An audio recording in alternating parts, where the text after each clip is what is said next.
This is Terry Howe from the Talkback Fans Podcast, and you're listening to the BBQ Central Show with the incomparable host, Greg Rempe. Start the game! Let's go! We'll do it live. Okay. Well, do it live! I'll write it and we'll do it live! So to get that perfect barbecue, you use wood. Are you sure it's safe? Whatever. We put the lighter fluid on, strike your match, and... Oh! Should we call the fire department? That might be a good idea.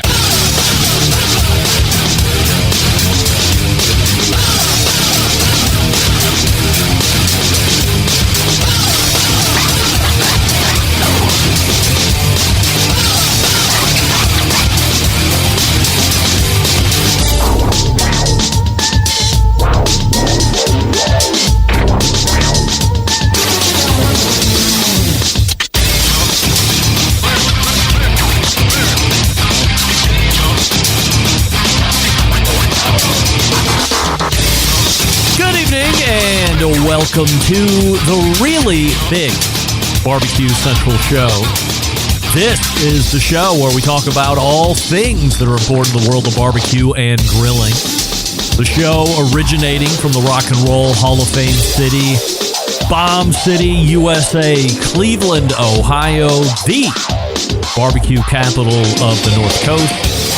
I am your program host, Greg Rempe. Happy to have you aboard here on your Tuesday evening's live fire fun and frivolity show. If you want to get in touch with the show this evening or you want to follow the show during off-show hours, here's how you do all that. You can get in touch with the show by sending an email to Greg at BBQCentralShow.com. Follow us on all the social media channels at BBQ Central Show. And be sure to subscribe to the show podcast feed on your favorite podcast platform.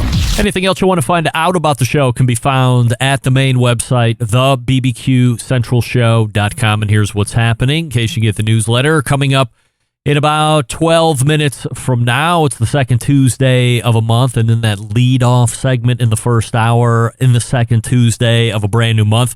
And since we're in January, why not say it? A brand new year. The creator of AmazingRibs.com, Meathead, returns for his 478th year of joining the show during regular segments. Happy to have him aboard, as always. And then we will move to 35 past the hour, where we also have a regular guest. When in comparison to Meathead, a newcomer of sorts, but he's been here for a number of years, contributing great information to the show, Robert Moss from robertfmoss.com.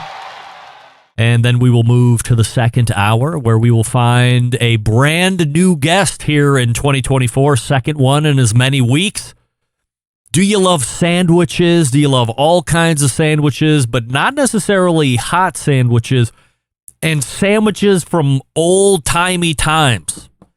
Then you might be very interested to check out the 1014 segment, or 14 past the second hour segment, where we will find the sandwiches of history expert, first-timer, as I mentioned, Barry Enderwick.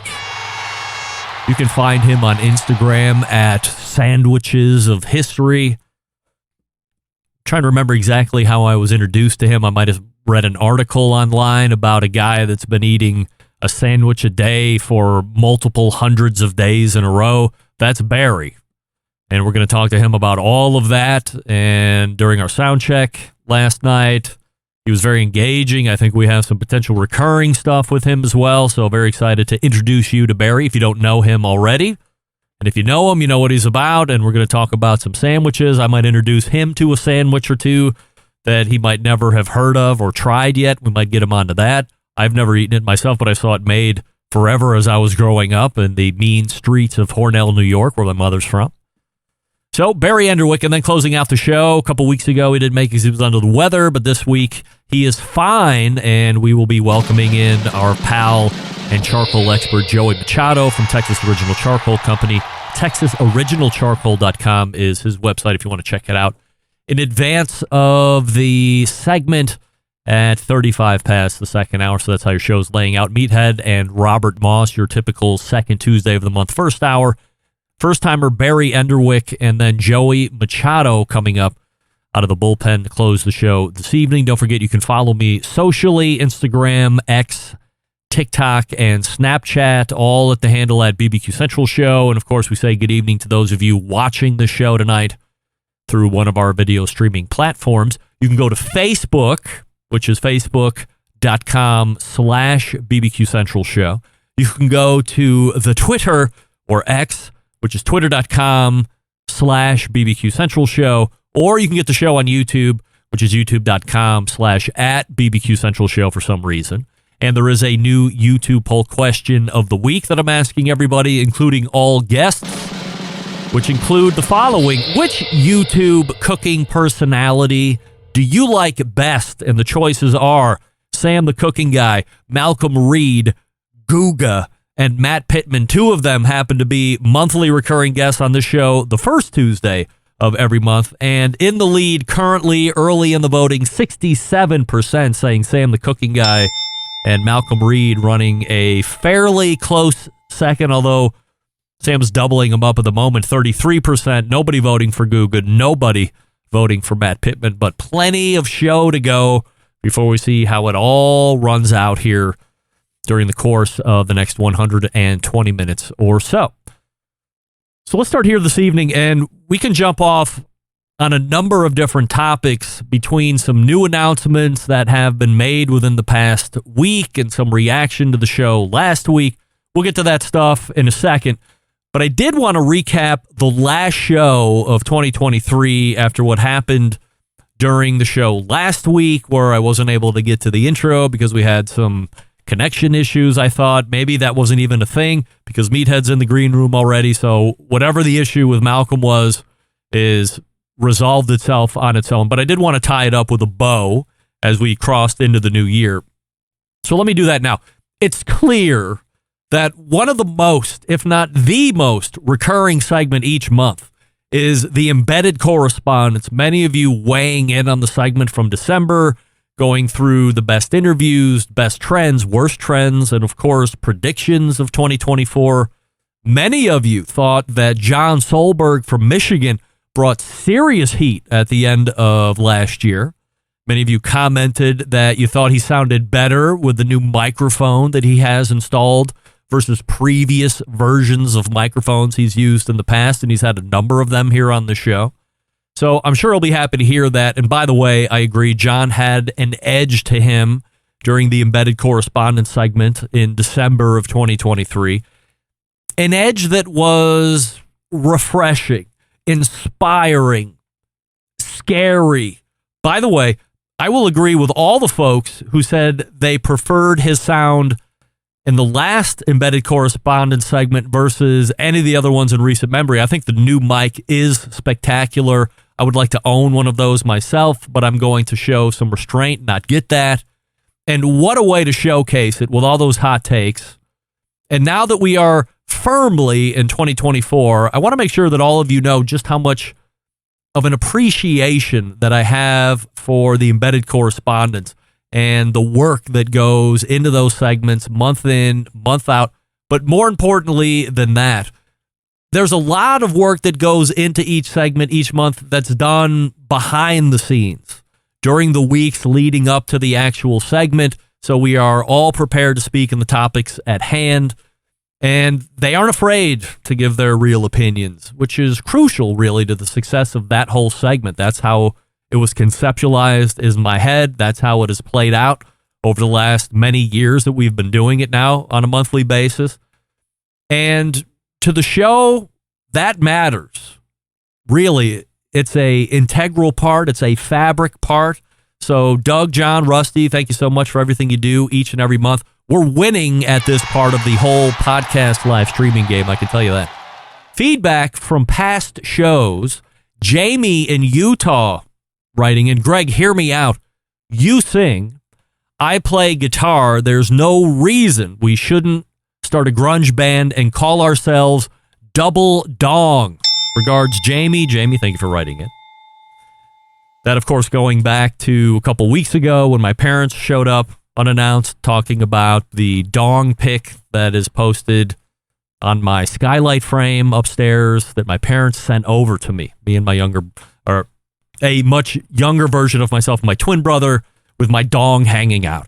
Jamie in Utah writing in again. Gregory, I invited myself to the chicken smash burger party. My wife and I spend our anniversaries in San Diego. We've been to Sam's Burgers multiple times. One of my favorite menu items is his chicken smash burger. I bought myself a Pit Boss griddle over the weekend and broke it in with freshly ground chicken thigh smash burgers. They are ridiculously amazing. Regards, Jamie. Jamie, thank you for writing in again. SVS Fishing writing in on Instagram. Hey, Greg, Thursday morning podcast listener only. I loved your parents on the show when they called in. It took me back to the heydays of the Howard Stern show. Thanks for a great show. And Sean in Ohio is writing in. Fun show to listen to as always. A few things. Reverse sear. I always thought it was just a term so many people like to use to show they were in the know. I never cared for the method myself. Just roast it and enjoy. Less chance of effing anything up. Another big mention was smashed chicken thigh burgers. We buy cases of chicken thighs for 45 cents a pound sometimes. And I will de-skin, debone, and grind it up and make great smash burgers. You should definitely try it. Podcast and live listener after 10 p.m. Regards, Sean. And Tim in Ohio writing in, Greg, love the new bumper music in the second hour. Is that copyright free or something else? Podcast listener only. Regards, Tim. Tim, I can tell you that is the officially unofficial band of the Barbecue Central show, 3 Years Hollow. Of course. Jose Urquiza and the gang. Before we get to Meathead, let me ask you a different question. Are you tired of settling for mediocre grilling experiences? It's time to step up your game and bring the ultimate flavor and cooker to the backyard barbecues. Pits and Spits Charcoal Grills, offering the highest quality live fire cooking experience you can get in the market today. Using either wood or charcoal, their solid fuel grills produce those classic flavors you're looking for when you have the time to fire up the grill and cook for family and friends. With a large adjustable fuel tray, you can raise and lower the fire to control and fine-tune the heat. They're taking the very popular Santa Maria style grill. In fact, if you follow them on Instagram, they just showcased this grill yesterday or the day before. And you can adjust that fuel tray it's inches away from the protein, or you can drop it all the way down where you have 2-3 feet of gap between where the fuel source is and where your meat is. Easily get 2-zone fire, which I know is important to Meathead and the gang over there when they review grills. So Pits and Spits is the real deal. Check them out, pitsandspits.com/BBQ Central. And as you're checking out, if you want to save $150 off any charcoal grill, you can use the code Charcoal Central at checkout. That's Charcoal Central. You get $150 off any charcoal grill that they sell. And remember, as you're spelling Pits and Spits, it's the double T on the pits and the spits. pitsandspits.com/BBQ Central. We are back with Meathead right after this. Stick around. We'll be right back.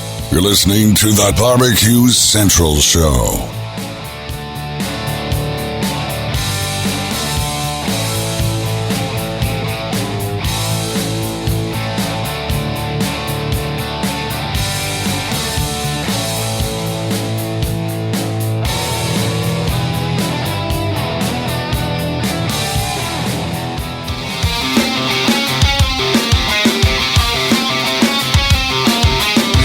Broadcasting live from the Barbecue Central Show studios in Cleveland, Ohio. You're listening to the Barbecue Central Show. Once again, here's your host, Greg Rempe. All right, welcome back. This portion of the show being brought to you by cookinpellets.com, your number one source for quality wood pellets for all your pellet-driven cookers. You visit cookinpellets.com to peruse what they offer, and then when you're ready to buy, you go to these websites instead, Amazon.com, Walmart.com, or Lowe's.com. Same great availability of products, great shipping rates, even better than Cookin' Pellets can provide for you. Good folks over at cookinpellets.com. Smokin' Joe's Pit Barbecue weighing in. Ladies and gentlemen, welcome to tonight's show. Let's welcome our host, a man who said he will do next week's show completely naked if the Browns beat the Texans. Greg Rempe. I never said that. I never said that, Joe, and nobody wants to see that, believe me. And I wouldn't do it if we would win, and I wouldn't do it if we lose. I never thought I would say this as a Cleveland Browns fan, but I'm just happy to be in the playoffs given the fact of what happened to us over the whole course of the season. Crying out loud. My first guest this evening has created one of the most heavily trafficked barbecue and grilling websites ever to be created in the world of barbecue and grilling websites, and perhaps websites across the globe and in its entirety. A best-selling author, a barbecue Hall of Famer, a Barbecue Central Show guests Hall of Famer. We welcome back our pal Meathead to the show. Meathead, he's fast asleep. Hello, Meathead. Meathead, are you there? Playoffs.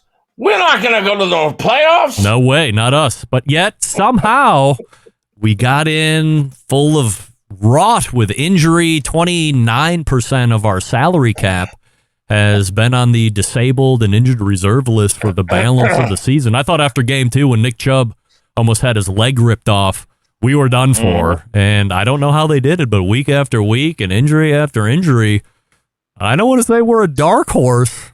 I'm happy to be in the playoffs.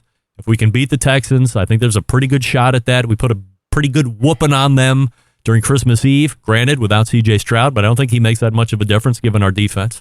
So I feel pretty good, but even if we don't make it, who the hell knows what next year holds, which is the mantra of the Cleveland Browns.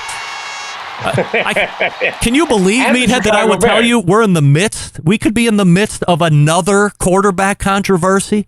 How can that even happen? But here we are on the precipice of another quarterback controversy in Cleveland.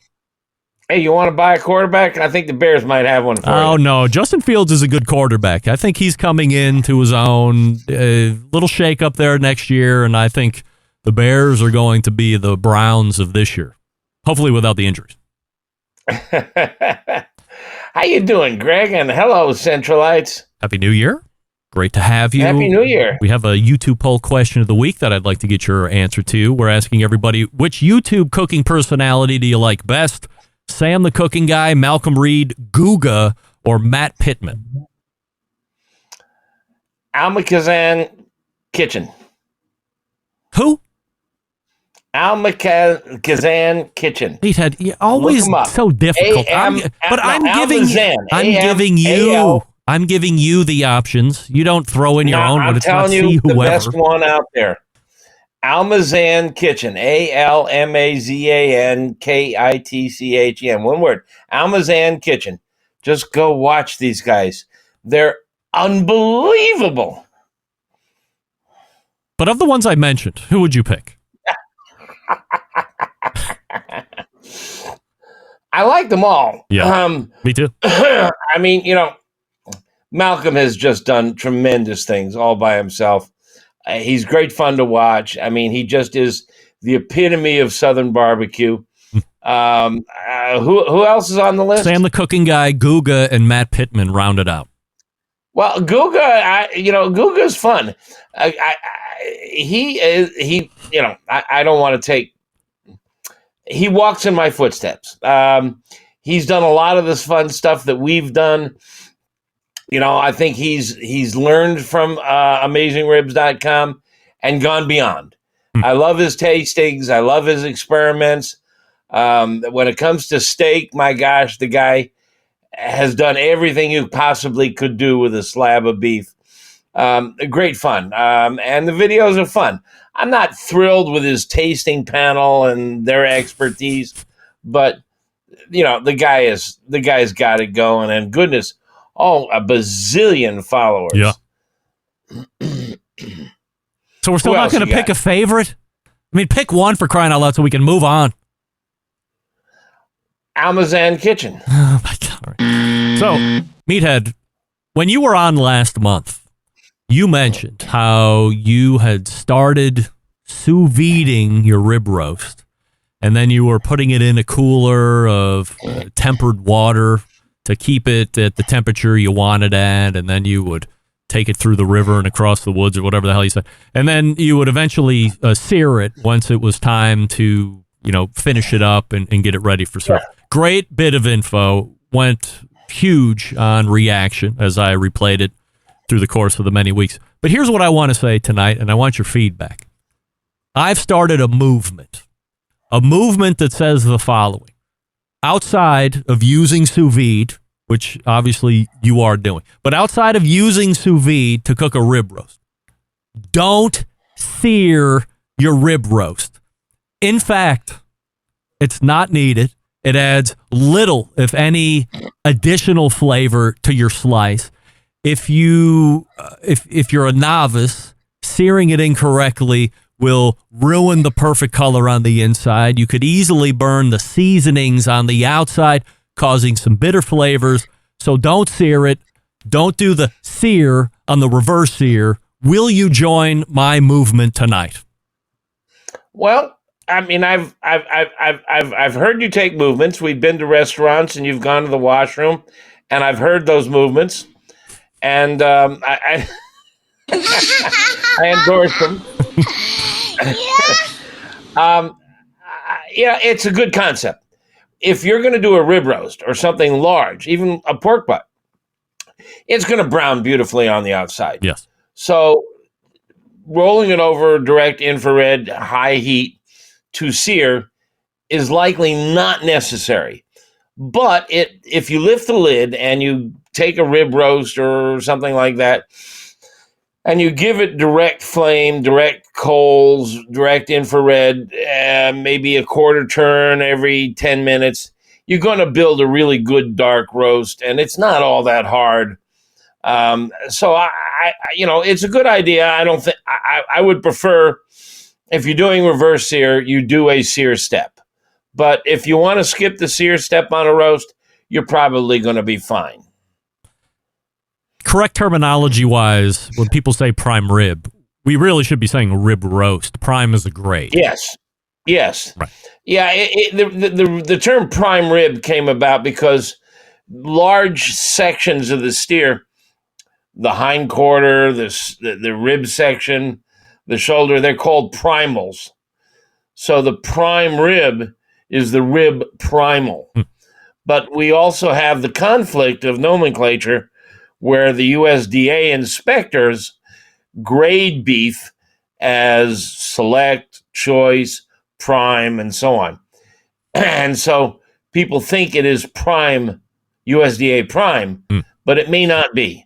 But choice is just fine. I mean, this is a really nice cut of meat. It's going to be tender and juicy unless you screw it up. A reverse sear is a great technique on it, or the technique you just described. I got no problem with it. You're going to end up with a beautiful piece of meat. I've never seen this until the end of last year. You replied to it on my Twitter feed. But the guy at Go Big or Go Barbecue, who also happens to work for Mr. Brisket over here in Cleveland, which is a nice high-end butcher, said that he started getting requests for rib roast. But then, on top of that, he was to tie bone marrow bones inward on the roast. So as they were cooking, the bone marrow would melt and baste the rib roast. This almost turned into a trend. I know how you and trends are, and basting and oils and waters and stuff. Does this make any kind of sense, or is this what we would call nonsense? Nonsense. Waste of money. I mean, nonsense. Yeah. A rib roast, I mean, we've talked about this before. I'll make it as short as I possibly can. Meat in general averages 75% water. Fish is more. Some other cuts like tenderloin maybe a little less, but 75% water. Fat, which is oil. Oil and water don't mix. You can put all the oil you want on the outside of a brisket, beef tallow. It can't penetrate. It's not going to get into the meat. It will melt and coat the outside, and it might give the outside 1/16 of an inch, quarter of an inch, some flavor. And marrow, which is a lot of fat, but it's not all fat, will give some flavor, but it just, a compound butter, just melted beef fat, going to do the job just as well. It's just not getting inside. Save the bone marrow bones and eat it the right way. Put it on some nice toasted bread and enjoy it that way instead of hoping it's doing something to your rib roast. Yeah, I mean, if you've got a rib bone or a marrow bone, which is usually one of the leg bones, you cut it lengthwise or horizontally. You can scoop that marrow out and you can cook it inside the bone and then scoop it out. It's very tasty. Spread it on a piece of toast. Spread it on the meat when the meat is cooked. Take your steak, bring it in, instead of putting compound butter on it, put a couple of spoonsful of beef marrow on there, and oh boy, that's good stuff. The topic tonight is senses as they relate to food. Everybody knows the senses, of course. I'm going to guide you in which one I would like to talk about first, because I think these develop in importance in my mind. So number one importance to me, sight. I want to see. They always say, eat with your eyes first. So what do we know about sight and its relation to food? Well, all right. Let's just drop back 30 seconds. Yep. You got 5 senses. You can see, you can hear, you can smell, you can taste, you can touch. We are like, think of yourself as a television set. You only get 5 channels: NBC, Fox, CNN, ESPN, and MTV. Educationally, we are very well educated to visual things. We know colors. We know color combinations. We dress with color combination. We're well educated visually in this society. We look at a movie and we critique the photography. We understand visual fairly well. Audio, we know audio very well. We have a radio or some sort of sound in our pocket, our phones. We know the difference between bass and treble, between a cello and a violin. But the other senses, smell, taste, and touch, we don't know much about. Yes, visual is really important. When we see a wet, shiny, glossy, juicy piece of food, it gets our saliva flowing. And when we start talking about the juiciness of meat, people forget that saliva is a big part of the juicy experience. You bring in a dry piece of meat or a cold piece of meat, and it's just not going to get the juices flowing. So, yeah, the eyes play a big role. The ears do too, by the way. Give me a bag of potato chips. Have you noticed when we were kids, potato chips just came in like paper bags or boxes. Now they're in these foil bags that crunch just like the potato chips. They get our ears going. We go to restaurants, we hear the music. They all influence our jaws. They're hinged right below our ears. So chewing, the sound of chewing affects our experiences. But smell and taste are 2 senses that we don't know a lot about, that are easily confused and that are very different. Let's take those and try to define them or help us understand them a little bit better. Yeah. Taste is that which you experience in your mouth and pretty much your mouth only. You have sensors on your tongue, they're taste buds, and they can taste things like sweet and acid and salty and bitter and fat and metallic and umami, which is another word for savory or meaty-like flavors. They can also feel texture. But flavor is a word that is typically confused with taste. Flavor, technically, according to sensory scientists, is that which you experience through the nose. Aromas, the smell of that beef after it's been cooked, goes up through your nose. And also, when you're chewing it, there's a passageway at the back of your mouth that goes back up into the nasal cavity. So the cavity behind your nose connects to the cavity above your tongue. And those aromatic vapors go up through them into the olfactory cavity. And there's a little bit of the brain that touches the olfactory cavity and is exposed to air. It's the only part of the brain that is exposed to air. And it's right through the olfactory cavity. So as aromas go up, they touch this olfactory bulb, which is the exposed part of the brain. And it's pretty remarkable stuff. I mean, it's really physically closely connected to memory. And those experiences. You'll be on a fishing trip, and all of a sudden you remember a fish that you caught when you were 10 years old. The smell, you walk into a house and they're cooking lasagna, and it'll take you back to grandma's house. The scent of something is very closely connected to memory, but smell or flavor and taste are separate but connected functions. And it's really interesting the way they work. I've become a little bit more tuned to this as I've started to pick up the hobby of cigar smoking. There's something called a retrohale. So you would take the cigar smoke in, and then I expel, let's say, 85% out of my mouth, and then I'll close my mouth and blow the smoke through my nose. So the smoke is now going up the exact same channel that you were talking about, exhaust out my nose. And now you're getting a whole bunch of new flavors and experiences that you wouldn't get if you just put it in your mouth and blew it back out. Where you're getting the 5 in the mouth, now you're developing a whole new sensory palette as you're doing the retrohale. Yeah, the scientists call it orthonasal and retronasal.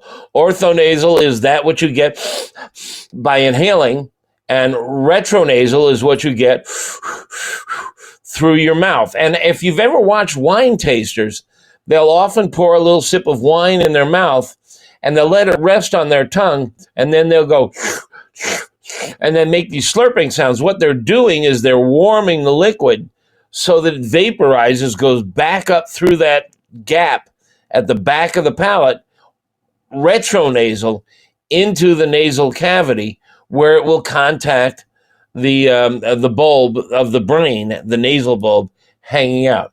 It's really fascinating stuff. What about touching? What about touching? How does that help our food experience? I'm sorry, I didn't hear. What about what word? Touching. Oh, touch. Yeah. Touch. Yeah, I'm sorry. Touch. Yeah, tactile sensations. I mean, we know what an oyster is like. It's slippery. It's a little slimy. Very different. I mean, I'm in the crunchy category. I just want something crunchy on everything I eat. I want, we were talking about reverse sear. I want my crust on my roast to have a little crunch. I want my Chinese stir fry. I'll roast some cashews or some peanuts, toss them on there. I want crunch. Texture is really important, and your tongue can detect texture. It's actually very sensitive to texture. So yes, we like the touchy-feely stuff. That's not involved at all in the flavors. It doesn't go up through the nose. But the texture is really, and there's evidence now, there's some debate among the food scientists whether fat is one of the taste sensations. Fat! It's an oily textural sensation. And is that a matter of taste, or is it texture, or both? And I think that temperature is another factor. Hot, cold. Your tongue can feel hot and cold. So your tongue does a lot of cool stuff. But most of and one of the fun ways to test this, if you're kind of skeptical, it's called the jelly bean test. Go get yourself some of those. Help me, Greg. What are those flavored jelly beans that Jelly everybody Bellies. loves? Jelly Bellies. Get yourself some Jelly Bellies. And you guys know how they have really distinctive flavors, often very close, watermelon and cherry and stuff. Now, get yourself a few of those and taste them, and you can really taste them. Then pinch your nose and taste them again and see if you can detect what berries or flavors they are. It's very hard when you pinch your nose. Another fun experiment. is go to the spice rack with somebody you know and blindfold yourself and have them pull the spices off the rack and pass them under your nose. You'll recognize every single one of them, but you won't be able to put the names to them. Is that thyme? Is it oregano? Is it basil? What the hell is that? And you can't name them. And you recognize them, but you can't name them. Then have them give you a list of what you're smelling and tasting, and then you can name them. Bang, bang, bang, bang. It's really fascinating. The sense of smell, our ability to verbalize smell and taste sensations is really crude and rudimentary. I'm looking at a woman in a red dress, and I know it's a red dress. Now, there's some question as to whether I'm perceiving red exactly the same way you are, but we both identify it as red. But when I try to describe the flavors of a barbecue sauce or a Cabernet Sauvignon, it's hard. And then you see all these wacky terms that wine tasters, what they often refer to, and we should too, food tasters, is reminiscent of. Does it remind you of something? It's reminiscent of raspberries or straw or fresh cut lawn. It's just very hard to name these things. Senses are important. And the second most important thing is Meathead is here the second Tuesday of every month. If you have any questions about anything, of course, you go to AmazingRibs.com and check out all the information he's got there. You join his Pitmaster Club if you're not a member of that. And in the meantime, you can see him in February, the second week, right here on the Barbecue Central show. Meathead, always appreciate the time. Go Browns, and we'll see you next month. Well, as long as the Bears are out of it, I'll root for the Browns. Yes. Just because we're buds. All right. Browns it is. We agree. This time, we agree. Maybe the Browns and the Bears can play someday. Who knows? We'll see. So, if you have any other further questions about what Meathead just talked about, go to his website, AmazingRibs.com, which all of you go to anyway, and going through the search functions, type in what you'd like to learn a little bit more about, and then take it from there. Robert Moss is ready to go. Before we get to him, I will talk to you about Primo grills, ceramic cookers, but different than most. Why? Because it's not round. Do they have a round one? Yeah. But the most popular ones are not round. They're oval. And that's a game-changing design. You love ovals because they give you the ability to do true two-zone cooking, which is very important to both novices and intermediates, all the way up to the professional level. We love control of the fire. And a Primo ceramic grill in the oval design allows you to do just that. In fact, it allows you to cook up to 60 different ways from a configuration standpoint.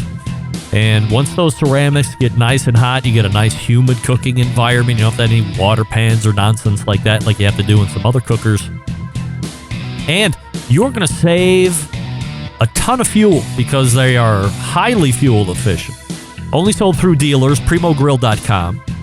That's primogrill.com. Find a dealer near you in their dealer locator portion. And then visit the dealer in person. Check out all the different size ovals that they have. Get the best one for you. Don't forget to outfit yourself with some of those great accessories that they have. The pizza oven. They have the rotisserie grill basket, which is great. So check them all out. If you're in the market for a ceramic cooker, I'm telling you, Primo is the one. Plus, it stands up to anything.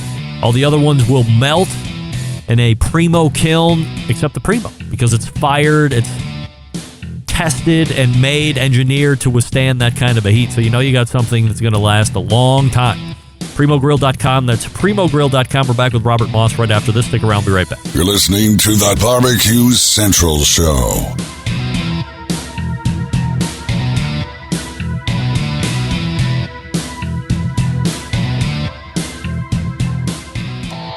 Howard Stern, Jim Rome, Dan Patrick, and Greg Rempe. the Mountain Rushmore of talk show entertainment.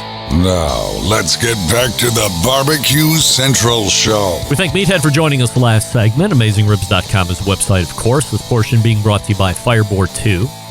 Monitor up to 6 different temperatures simultaneously. You can connect to Wi-Fi for cloud-based monitoring, or you can go through the Bluetooth. If you have smart speakers in your home, you're in luck because Fireboard 2 is fully integrated with most of those. Fireboard.com is the website. You can call with questions. 816-945-2232. I got my Fireboard 2 Drive last week. I have it all set up. The thing that I love most about that Fireboard is you get it out of the box. It comes mostly charged. And you hook it into your home Wi-Fi. That thing is off and running and ready to go inside of 5 minutes. 10 minutes if you're a complete dope. And I'm almost there, but I can do it in 5 minutes or less. So this thing is as easy as it gets. Hold on. All right. So fireboard.com is the place to go. My next guest is also a monthly contributor to this show, 35 past the first hour, a contributing barbecue editor to Southern Living magazine, author, restaurant critic, our pal Robert Moss joining us here on the show. Happy New Year, Robert. How are you? Hey, I'm doing good. Happy New Year, Greg. We have a YouTube poll question of the week that I hope you will just give me an answer from the choices I have given you instead of a 10-minute salvo like I had with Meathead. Which YouTube cooking personality do you like best? Sam the Cooking Guy, Malcolm Reed, Guga, or Matt Pittman?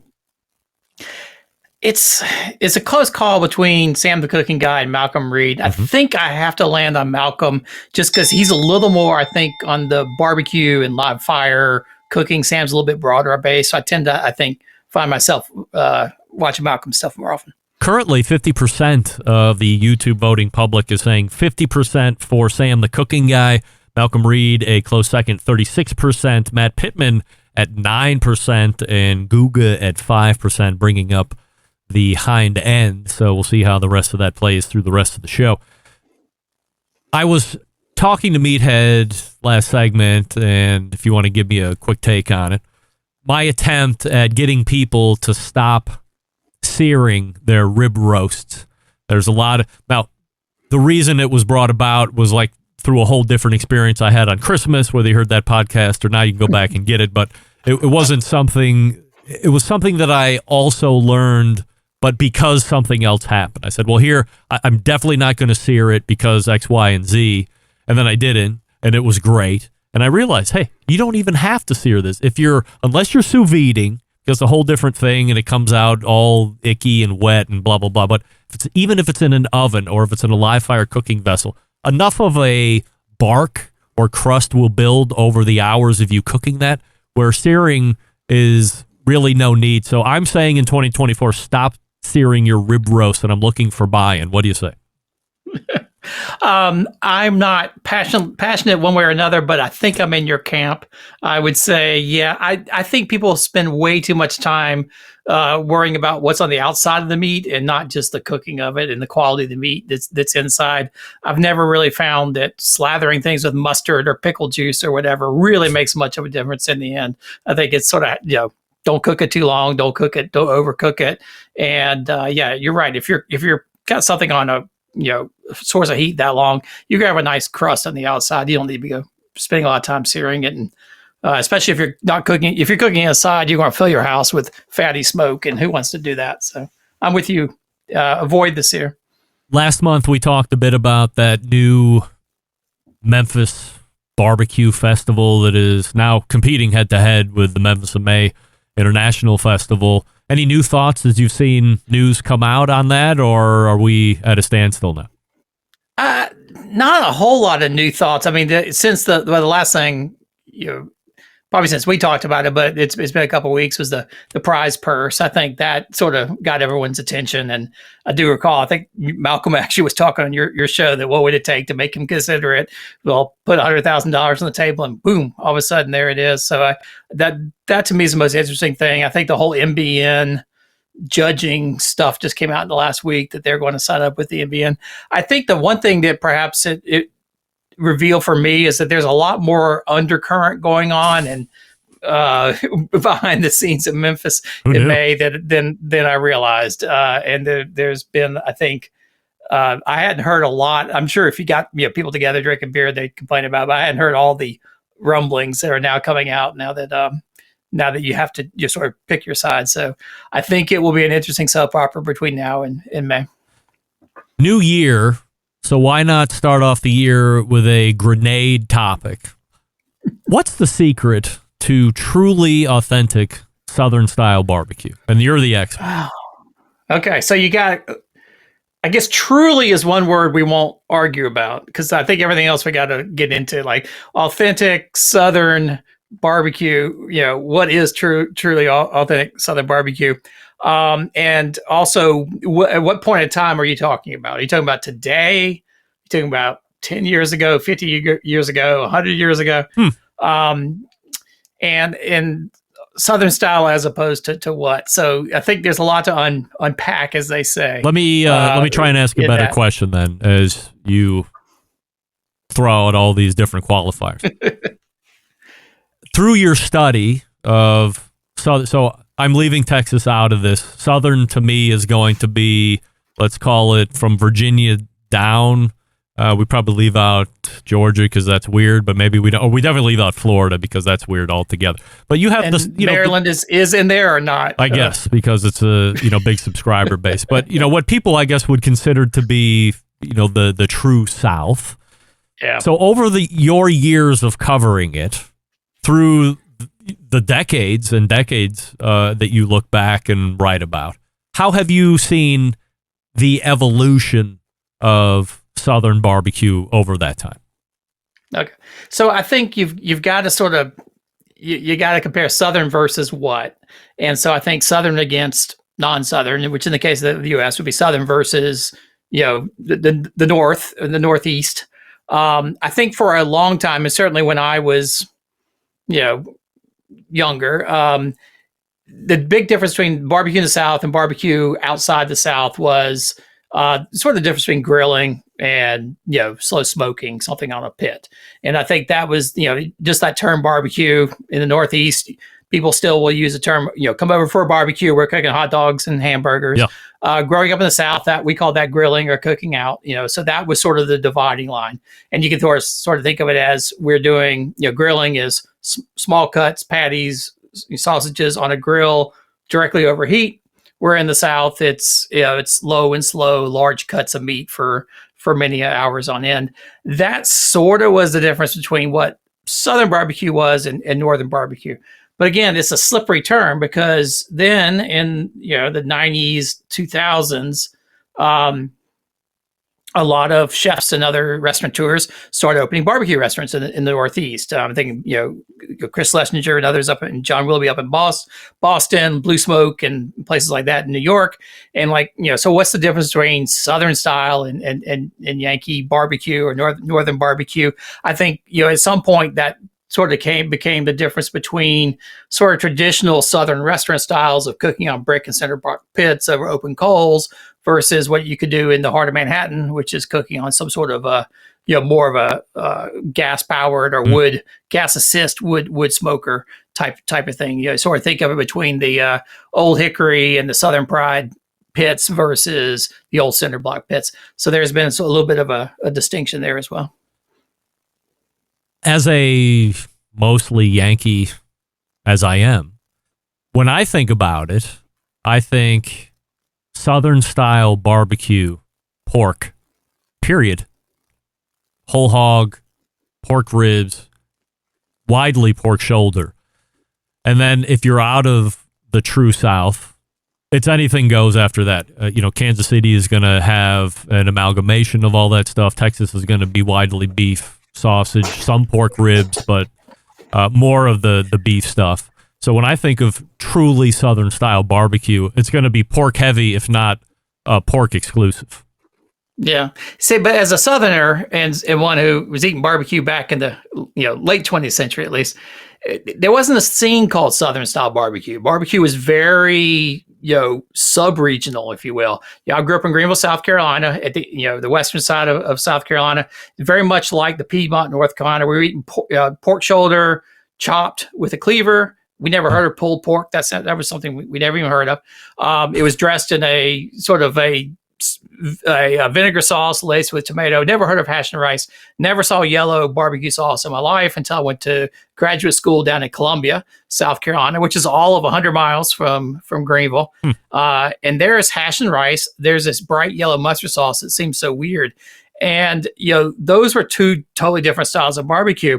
And then if you go down to Georgia, you get this red sauce, you get this weird Brunswick stew thing. And then you never got ribs in the Carolinas in the late 20th century. That was, you do not go into a barbecue restaurant and find ribs. That's something you got in Memphis. Yeah, Memphis style ribs was a big, huge thing. So this is all in the South, even within the constrained definition of the South. The ribs in Alabama so different than the ribs in or the ribs that you get in Memphis. It's a totally different thing. So we had all these sub-regional definitions. So if you're in the South, you had these big feuds between all these newspaper writers in North Carolina and newspaper writers in Georgia and Texas over what real barbecue was. And then once you got into the state of North Carolina, there was these vicious feuds between Eastern North Carolina and Piedmont North Carolina style barbecue, even though to somebody who didn't grow up in North Carolina, the differences might seem very slight. In the East, it's a vinegar sauce with hot pepper. In the West, Piedmont, they put a little ketchup into it and make it a red sauce. Whole hog in the East, pork shoulders in the West, but pretty much, very, very similar. So I think the idea that there is such a thing as authentic Southern barbecue strikes me as a Southern as odd. I think there are very, very many variants and flavors of great regional barbecue throughout the South and throughout the U.S. So it's hard to say that there's a single thing that I would call Southern barbecue. You ever heard of Reverend Marvin's mustard sauce? Reverend Marvin's mustard sauce. No, I have not.